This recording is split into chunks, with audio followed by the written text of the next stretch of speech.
What's up, everybody? Derek Anderson, the DA. All right, everybody, check it out, man. So we're about 6 months away from the launch of James Gunn's DCU, in earnest. I know Creature Commandos has already dropped, but we're about 6 months away with Superman, and now everybody's asking the question, all right, who's going to be the DCU Batman? And that's going to be in this movie right here, Batman's Brave and the Bold. Brave and the Bold is going to signal, all right, here's our Batman, and then people want to know who Wonder Woman is going to be, who's going to be the DC Trinity. Superman, Wonder Woman, and Batman, to lead the Justice League up against Darkseid, or I don't know what James Gunn is planning. However, we're getting some updates right now from Director Andy Muschietti. And basically the update is just simply this. I've had conversations with James Gunn about the story concept, but we haven't talked since before Superman began filming. Yeah, that's leading everybody to think, is this cat still involved? Like, is Andy Muschietti still going to be on this movie? He says, I'm not working on it right now. I'm working on something else. I haven't had a conversation with James Gunn since before Superman started filming. Listen, man, say what you want. People want to know what's going on, all right? This is the part of fandom that a lot of these creators don't like, that the fans start speculating, trying to figure out what's going on, trying to read the tea leaves and everything, And so I'm starting to wonder that myself. It's like, all right, look, this cat ain't talked to James Gunn in a year about this project, And then what's really making me question whether Andy Muschietti honestly should even be working on this is like some of the comments he's making about The Flash. Now, Batman ain't going to be his first foray into the superhero genre. Yeah, he directed The Flash, all right?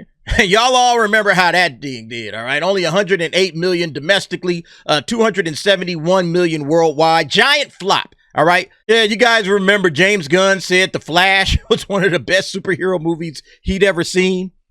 Yeah, it made everybody question, whoa. This guy's taking over the DCU? He's saying this is one of the best, all right? One of the best superhero movies he's ever seen? Oh, shit, man. What have we gotten ourselves into? Man, James Gunn has no taste. If he thinks this movie is one of the best superhero movies he's ever seen, it's now coming to the point, the Flash director is trying to figure out and answer some questions as to what went wrong with this movie, all right? On comicbookmovie.com, the Flash director on movies box office failure, it's the result of a mental health situation. Now, you guys all know the star of the Flash was Ezra Miller. And to say this was a mental health situation, right? Yeah, that's not even going as far as it needs to go. Yeah, this was an absolute disaster of mental health proportions. But yeah, let me go straight to his quote.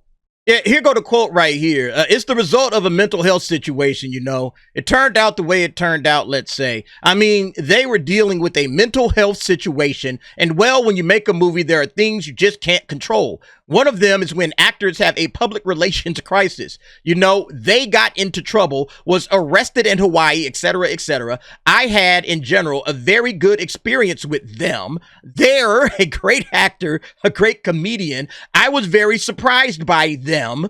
But then towards the end, I came across all of this. Yeah, so you could already tell there was some mental health issues going on this damn set. All right. This guy probably wasn't even prepared for all of this they, them shit. Because that's what Ezra Miller wanted to go by they, them pronouns. And so, yeah, you can imagine Andy Muschietti having to redirect his mind. Yeah, you know what, John? I like Ezra as an actor, but I think he could have read this line a little bit different. I honestly think he could have read this line a little bit different. I'm going to get him to go back and redo this line. Excuse me, are you misgendering me again? I go by they, them pronouns, Andy. All right, I'm sorry, How many Ezra. times do I have to tell you, Andy? I'm sorry. I know. I'm going to talk to my agent, Andy. Yeah, my bad. Andy Muschietti don't ever want to work with this dude again. He don't ever want to work with Ezra again. He don't want to hear from Ezra again. That's why he made sure he got all of these little pronouns, all of this stuff. They got into trouble, them. He don't want to have to hear from this dude. You misgendered me. You don't want to hear from that shit. So I was like, nah, I'm getting all of these damn pronouns correct from now on. Just so this dude don't break in my house and try to do something crazy. All right. But anyway, let's continue. I'd say this happened months before the release, just before the premiere, and well, it was a setback. And later, other factors piled up, like, the fatigue with the superhero genre. Yeah, so there you go, blaming superhero fatigue. Like all of these bad directors, all right? No, it's bad movie fatigue. Superhero genre's fine if you guys don't destroy it, Perfectly fine, man. But yeah, there they go, throwing that old excuse. Years later, I started learning about other things, like how when a movie like this is made, there's an expectation to appeal to all four quadrants of the audience. And this movie, that, apart from everything else I mentioned, I think failed in the sense that it didn't appeal to all four quadrants of the audience. So if you want to know what the four quadrants of the audience are, it's basically old men, old women, young women. All right, it's supposed to hit all of those quadrants. That's the four quadrants of the audience. Whose fault is that, director? Whose fault is it that it didn't appeal to all four quadrants of the audience, director? Who you gonna blame for that? Well, he's about to get to it right now. When a $200 million movie is made, the studio expects to bring everyone, even your grandmother, to the theater. And in private conversations later on, I learned things like how a lot of people weren't interested in the Flash as a character. Oh, you don't say. So the Flash just isn't an interesting character, apparently. Half of those four quadrants, the two female quadrants, many women didn't care about Flash as a character. These are things that worked against the movie, and I gradually found out about them, but I'm very happy with the movie. I highly recommend it. Oh, okay, so, you know, the fact is that the Flash is just not a popular character. A lot of people aren't interested in the character. You hear these people, man? This is, again, why you should bring in fans that understand the material, that understand the lore, that understand the canon, that are comic book fans, and understand, oh, here's what you need to do with the Flash. Yes, Ezra Miller is a big problem. I'm not saying that he isn't. But for anybody that gave this lame-ass excuse, oh, a lot of people aren't interested in the Flash as a character. Was this guy, like, not aware that the Flash had its own TV series at the time on the CW? You guys know all about this. It had its own TV series, very highly popular for a CW series. It got 9 seasons. 9 seasons, 184 episodes. That's what you got out of The Flash. And you're telling me, oh, a lot of people ain't interested in this. Then how did it get 9 seasons of television? I don't have any idea how it got 9 seasons. Somebody told me this. You need filmmakers that are comic fans that know the lore and know what the hell it is that they're doing with the lore. This guy was just brought in to direct the movie. He don't know nothing. And see, that's the problem. You need the fans. You really need the fans to write it. But for the people that told him that, they bold-faced lying to you, bro. Yeah, the Grant Gustin Flash, man. People love the Flash. Highly interested. 9 seasons of work. This thing was feeding people for 9 seasons. Why are you sitting up here saying people ain't interested in this character? People would have lined up and watched this movie if the movie was good. If you knew what to do with the character. You see, if you got some bullshit script handed to you, you'd be like, nah, this don't really represent the character. This isn't what people are going to come and watch.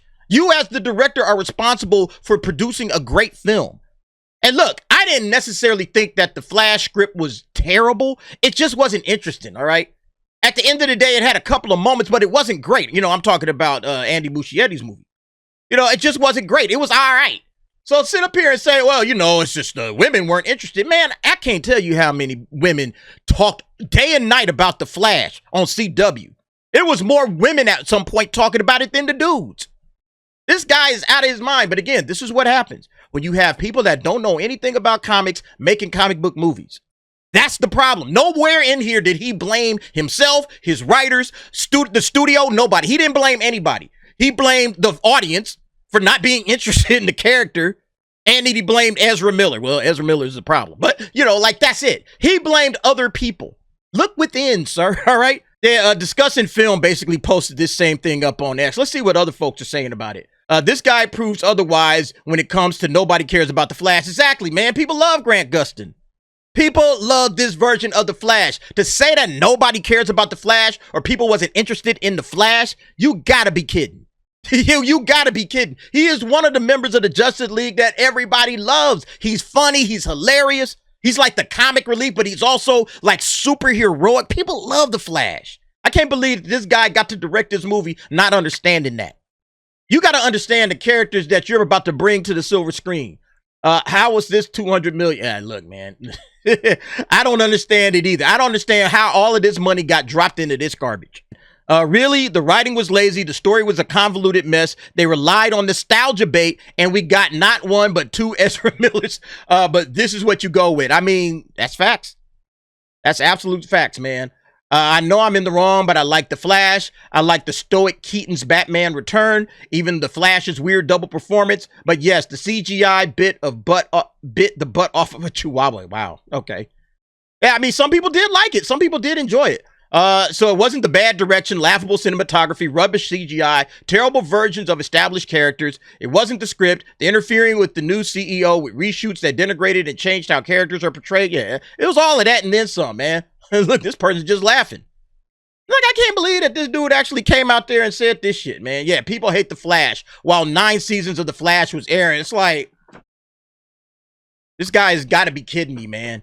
Yo, there was just a better, more fleshed out Flash before. Exactly. Yeah, see, again, so this is why when I say, hey, maybe Andy Muschietti shouldn't be directing the new Batman, you know, I'm like him. Maybe he shouldn't be directing the new Batman. This guy don't seem to understand the assignment. Oh, I need a very popular, super duper great superhero. Oh, and then everything will be fine. Marvel made a killing off of random no-name superheroes, even in that first phase. How many people knew who Iron Man was, or Captain America was, or Thor was? Not a lot. You know, but they found what worked in each of those characters, and they exploited that to the extreme, and they made the Marvel Cinematic Universe out of that. They didn't have Spider-Man, they didn't have X-Men, they didn't have Fantastic Four, any of their big characters. They knew what they were doing, you know, and now Kevin Feige is a complete idiot, but they knew what they were doing in the first 3 phases, all right? They got the job done, and this cat is out here talking about, oh, nobody's interested in the Flash, one of the most interesting characters in the DC comics. But then again, man, this is what superhero fatigue, blaming superhero fatigue and all that kind of shit. That's what pisses me off. You guys don't know what you're doing. Why don't you hand this stuff over to people that actually care about it? And then watch what happens. Watch Flash be like a $2 billion movie. I honestly believe they could pull it off if they did Flashpoint correctly. They tried to mess around with Flashpoint, dropping little hints in there and there. That wasn't Flashpoint. All right. They could have did a much, much better version of Flashpoint than that garbage ass movie we got. Anyway, y'all let me know what y'all think about this. Again, man, it just shows you why these cats, you know, don't listen to the fans. They end up screwing up each and every time because we know what we're talking about and they don't. And we keep going through this time and time and time again. I don't know, man. James Gunn, bro, you got your work cut out for you. But anyway, y'all let me know what y'all think. Jump down in the comments. Give me your thoughts and opinions on that. And thanks for watching. See you next time.